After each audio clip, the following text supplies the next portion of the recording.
তোমরা গাছের ডালে যে পেতনিটিকে দেখতে পাচ্ছ তার নাম হলো চামেলি পেতনি। সে দুধ খেতে খুব ভালোবাসে, দুধ ছাড়া তার চলেই না। চলো তাহলে দেখি পেতনির দুধ চুরির গল্প। আজও কোনো দুধ হলো না, রোজ রোজ কেন এমন হচ্ছে? আগে তো ঠিকই 3-4 কেজি করে দুধ হতো। জানি না গরুটার কি হয়ে গেল, কেন এখন আর দুধ দিচ্ছে না। আমার মনে হয় এর পিছনে নিশ্চয় কোনো কারণ আছে। কত বছর ধরেই তো আমি এই গরুর দুধ থেকে দুধ নেই, এবার হঠাৎ কেন এমন হচ্ছে? তুমি ঠিক বলেছ গিন্নি, দেখতে হবে রোজ রোজ দুধ কোথাও উধাও হয়ে যাচ্ছে। চলো এবার ঘরে চলো, কত কষ্ট করে দুধ থেকে পানি আনতে হয়, তুমি ফেলে দিলে। আমি তো ইচ্ছা করে ফেলিনি গিন্নি, পায়ে বেঁধে পড়ে গেল। আচ্ছা ঠিক আছে, চলো এবার অন্য কাজে যাই। পেতনি তার গাছের ডালে বসে বসে একা একা কি যেন বিড়বিড় করছে। বেশ কদিন ধরে ভালোই দুধ খাওয়া হচ্ছে, যাই গিয়ে আজকের খাওয়াটা সেরে আসি।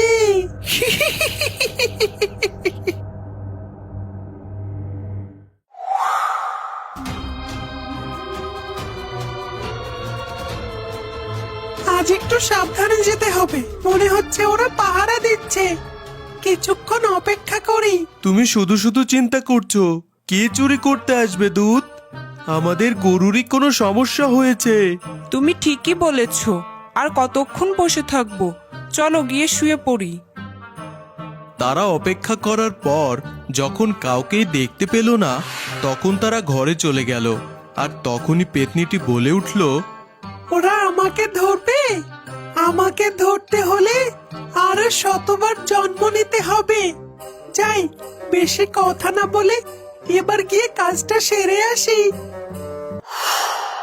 মনে হচ্ছে আজকে একটু বেশি দুধ আছে, পেট পুড়ে খেতে পারবো।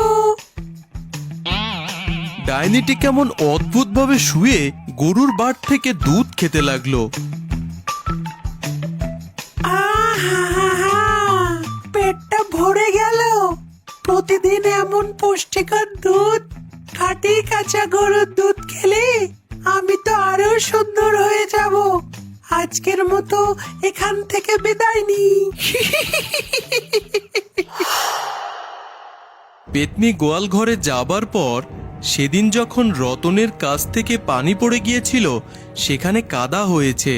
আর পেতনি কাদার উপর দিয়ে যাবার কারণে তার পায়ের ভয়ঙ্কর ছাপগুলো সেখানে ভেসে উঠেছে।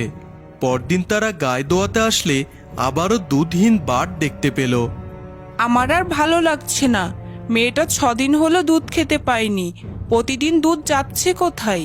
মনে হচ্ছে এই গরুটা বিক্রি করে আরেকটা নতুন গাই গরু কিনি। তখন সেখানে তাদের ছোট্ট মেয়ে আসলো। মা, আজও কি গরুর বার থেকে দুধ উধাও হয়ে গিয়েছে? হ্যাঁ রে মা, আজও দুধ গায়েব, কিছুই বুঝতে পারছি না কি হচ্ছে।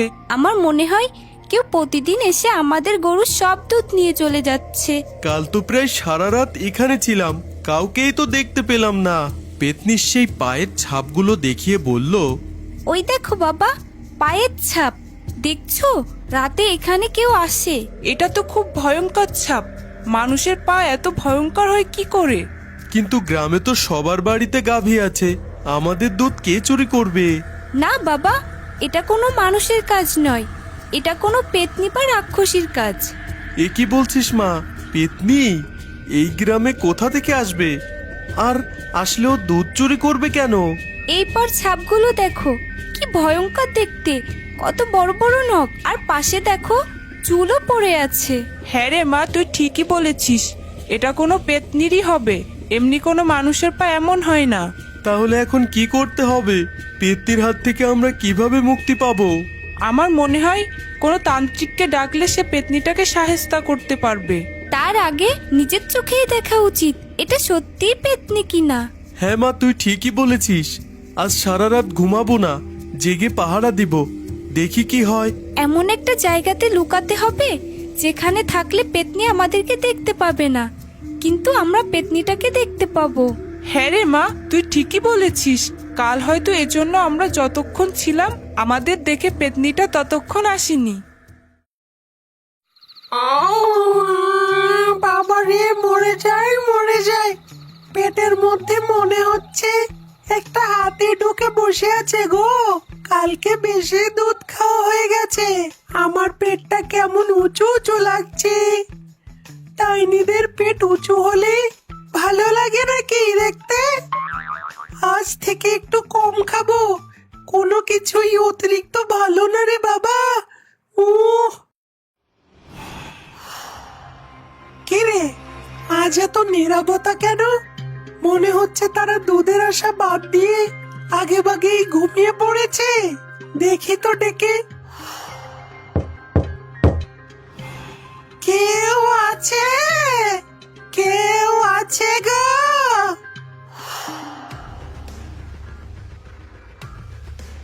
ঘুমিয়ে পড়েছে, যাই দেরি না করে গিয়ে কাজটা সেরে আসি।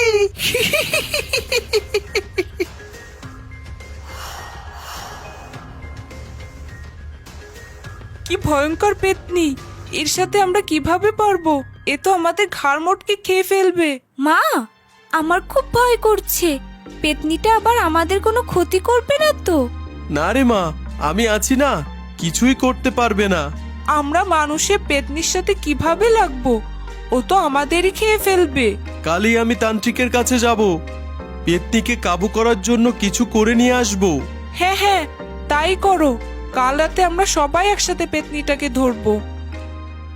এত সুস্বাদু দুধ আমি বাপের জন্য খাইনি, বেঁচে থাকতেও কপালে জোটেনি। যাই, এবার গাছে ফিরে যাই, কাল আবার আসবো।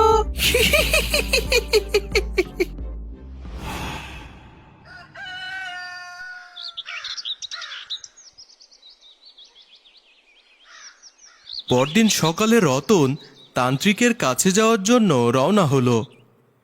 আসো বৎস, আসো, আমি তোমার অপেক্ষাতেই ছিলাম। আমি সব জানি, তুমি কেন এসেছো, কি সমস্যা, সব সব কিছু। তাহলে দয়া করে সমস্যার সমাধান দিন। সব কিছুর মালিক সৃষ্টিকর্তা, তিনি না চাইলে কিছুই হয় না। আমি শুধু উপায় বলে দিতে পারি। তাহলে দয়া করে সেই উপায়টাই বলে দিন। এই বালিগুলো রাখো, এই বালি তোমার গরুর 3 পাশে দিয়ে দিবে। এক পাশ খালি রাখবে, খালি পাশ দিয়ে সে দুধ খেতে যাবে। পেতনি যখন দুধ খাওয়ায় ব্যস্ত, তখন বাকি এক পাশেও বালি ছিটিয়ে দিবে। কিন্তু আমরা যদি পেতনির সাথে না পেরে উঠি, তাহলে কি করব? এই বালির কিছু অংশ পেতনির উপরে ছিটাবে। এই বালি পেতনির উপরে পড়লে সে কাবু হয়ে যাবে। আমি আসি তাহলে। আপনাকে অনেক ধন্যবাদ আমাকে মুক্তির পথ দেখানোর জন্য। রতন সাধু বাবার কথা মতো গরুর চারিপাশে বালি ছিটিয়ে দিল, এক পাশ ফাঁকা রেখে। তারপর তারা লুকিয়ে পড়ল। এদিকে সন্ধ্যার পর পেতনি এলো রতনের বাড়িতে।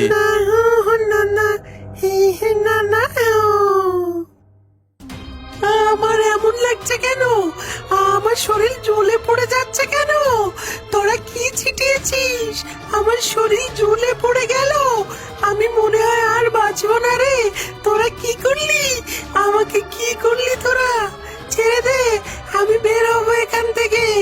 আমি আর কখনো দুধ খেতে আসবো না রে। ওরে বাবা রে, আমাকে ছেড়ে দে রে। শয়তান পেতনি, আমার গরুর দুধ তুই প্রতিদিন এসে খাস। তুই জানিস এতে আমার কত লোকসান হয়েছে। দয়া করে আমাকে মারবেন না, আমাকে আমাকে মাফ করে দিন। আমি আর কখনো দুধ চুরি করতে আসবো না।